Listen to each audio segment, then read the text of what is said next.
देखिए, ये पार्टी का राष्ट्रीय कार्यकारिणी का सम्मेलन था।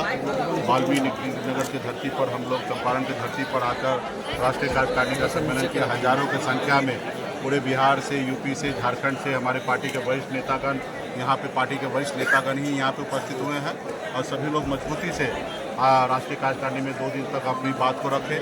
बहुत सारे क्षण के एजेंडा आया, उस एजेंडा पे हम लोगों ने निर्णय लिया और रात में हमने उस पर प्रपोजल बना के आज आप सभी के सामने में हम लोगों ने एजेंडा को पेश किया और सर्वसम्मति से पार्टी के जितने भी वरिष्ठ नेतागण हैं, कार्यकर्ता है, वो सभी लोगों ने मोहर मारा कि आगामी चुनाव में हम लोग की पार्टी किस तरीके से गांव लेवल पे जाकर वीआईपी पार्टी गांव की ओर चलकर कैसे मैक्सिमम सदस्यता अभियान हम चलाएं, कैसे चुनाव से पूर्व ही 50 जगह सम्मेलन, निषाद सम्मेलन और वीआईपी पार्टी का सम्मेलन कैसे 50 जगह किया जाए। हम लोग गरीब पार्टी है, हमारे पास तो कोई अडानी अंबानी है नहीं कि हमको कोई चंदा दे, तो हम कैसे क्राउड फंडिंग करें ताकि हमारे पार्टी के गरीब से गरीब कार्यकर्ता चुनाव लड़े और उनके लिए तो हम लोग कैसे पैसा मुहैया कराएं। तो हमने इस बार निर्णय लिया कि 10 करोड़ रुपया पार्टी के फंड हम जमा करेंगे, क्राउड फंडिंग करेंगे, सभी जाति सभी धर्म के बीच में जाएंगे, पार्टी को मदद करने के लिए आह्वान करेंगे और हमें पूरा विश्वास है कि एजेंडा में जनता हमें मदद करेगी तो ताकि पार्टी के ज़्यादा से ज़्यादा लोग चुनाव लड़ रहे और हमारी पार्टी आगामी बिहार में 60 सीट पर हम चुनाव लड़ेंगे। बाकी का सीट पर हमारे सहयोगी चुनाव लड़ेंगे। जहां हमारे सहयोगी लड़ेंगे वहां पे हम उनको मदद करेंगे, जहां हमारी पार्टी लड़ेगी वहां पे हमारे सहयोगी हमको मदद करें। तो हमारे 60 सीट पर हम लोग चुनाव लड़ेंगे। हमारी पार्टी का मुख्य है कि हमारी सरकार बनने के बाद हमारी पार्टी की तरफ से deputy chief minister VIP party का होगा, तो ये भी हमारे आज के एजेंडा में पास हुआ है। हमने जीविका दीदी के लिए भी हमने एजेंडा बनाया, उसमें बहुत सारा बदलाव के साथ भविष्य में काम करेंगे। हमारे निषाद समाज का आरक्षण के लिए भी जो हम वर्षों से लड़ाई लड़ रहे हैं उसके लिए भी एजेंडा पास हुआ है कि हमारे पहली कैबिनेट से हम उस एजेंडा पे काम करेंगे।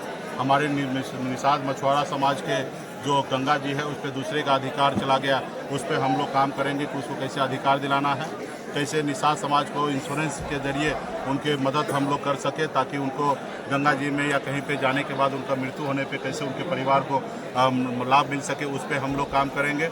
और इसी तरीके से 14 एजेंडा पे बात हमने किया रखा है और सभी लोगों का समर्थन हमें मिला है।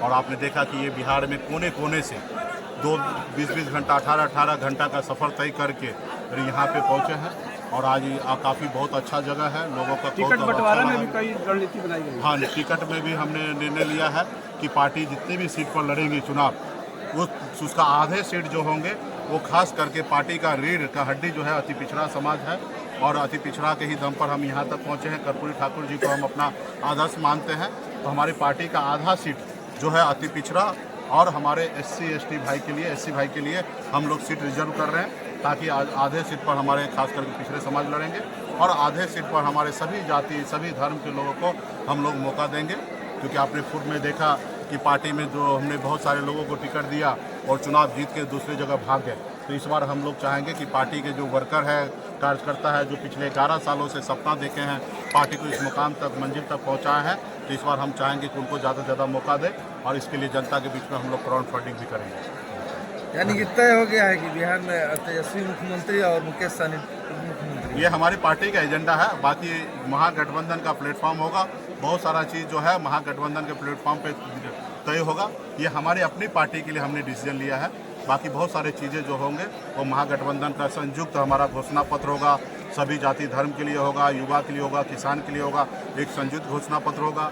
सभी पार्टी का अपना अपना घोषणा पत्र होगा और सभी पार्टी का अपना कितना सीट पर लड़ेंगे उनका अपना ये होगा और फिर गठबंधन में जाके हम लोग आपस में बैठ के विचार करके फिर आगे बढ़ेंगे। कांग्रेस के कई नेता कई तरह के बयान दे रहे हैं, तो कैसे देखते हैं कांग्रेस से आप लोग का गठबंधन कैसे हो पाएगा? बयान उनकी पार्टी है, वो स्वतंत्र है बयान देने के लिए और काम करने के लिए। हमारी पार्टी स्वतंत्र है अपने बयान देने के लिए, काम करने के लिए। सभी पार्टी का आरजेडी के भी स्वतंत्र है अपने बयान देने के लिए, काम करने के लिए। इसमें हर्ज क्या है? कांग्रेस अगर अलग होती है उसके बाद आप लोग चुनाव लड़ेंगे। ये आप क्यों कह रहे हैं? ये कांग्रेस को बोलने दीजिए, ये आप क्यों बोल रहे हो? हमें पूरा भरोसा है कि हम जैसे हमें जो गठबंधन जरूरी है, हमने क्या कहा, गठबंधन हमें जरूरी है, मजबूरी नहीं है। लेकिन गठबंधन इसलिए जरूरी है कि हम अगर कर्पूरी ठाकुर जी को सपना साकार करना चाहता हूँ, बाबा साहब भीमराव अम्बेडकर को सपना साकार करना चाहता हूँ, अगर मैं लालू प्रसाद यादव जी को पहचानता हूँ, उनके रास्ते पे चलना चाहता हूँ, मुलायम सिंह जी के रास्ते पे चलना चाहता हूँ, तो हमें गठबंधन जरूरी है क्योंकि हम सब मिलकर हम सरकार बनाएंगे। तो निश्चित तौर पे हम जब सब मिलेंगे तो सरकार बनेगा और सब की पार्टी अपनी स्वतंत्र है अपनी अपनी बात रखेगी। बीजेपी के विधायक बचौल है जिन्होंने कहा कि होली के दिन मुसलमान अपने घर से बाहर नहीं निकले। इनके पास यही एजेंडा है। आप बताइए ना कि देश का तरक्की इससे होगा क्या? ये बोलने से अगर हमारे देश का तरक्की है तो बोलिए हम भी कल से बोलना चालू कर दें। इससे तो हमारे देश पूरे दुनिया में अरब कंट्री में हमारे देश को क्या देखा जा रहा है। जब अरब कंट्री में जब हमारे हिंदू भाई जाता तो उनको भी ये बचौल के जैसे उनको भी देखा जाता है। तो नफरत फैलाने की राजनीति ना करें, भाईचारा की बात करें। होली है, कलर है, कई रंग है, सबको गले लगाने की समय है, जगह है। आपने देखा कि मेरा चेहरे पे पहला टीका किसने लगाया? मेरा एक अल्पसंख्यक भाई जो हमारे पार्टी के वरिष्ठ नेता है इंजीनियर रहमान साहब, उन्होंने हमारे चेहरे पे पहला टीका लगाया। आप बताइए, ये ऐसा हमें भारत चाहिए? तो ये लोग बेवजह से देश को तोड़ने वाली बात करता है। ऐसे लोगों से आपको और हमको और समाज को बचने की आवश्यकता है। बहुत बहुत धन्यवाद।